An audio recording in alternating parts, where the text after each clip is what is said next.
Hi there, my name's Tom Watson. I'm the CEO and founder of AMI. If you're watching this video, you're probably a hardware asset manager or at least familiar with hardware asset management. You and your company have undoubtedly built some type of hardware asset management solution, whether it's based on spreadsheets or something more advanced. We're a software company, but we realized that software is only one piece of the hardware asset management puzzle. The purpose of this video series is to lay out all of the steps necessary to solve hardware asset management.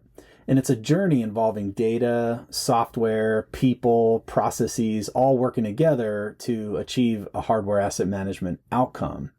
And it's a journey with steps that can't be skipped. So in this series, we're going to cover admitting you have a problem, getting buy-in from stakeholders, laying a clean data foundation, plumbing integrations with other systems, automating workflows, building an audit process, and publishing a results dashboard. Implementing some of that stuff without doing it all is a recipe for failure.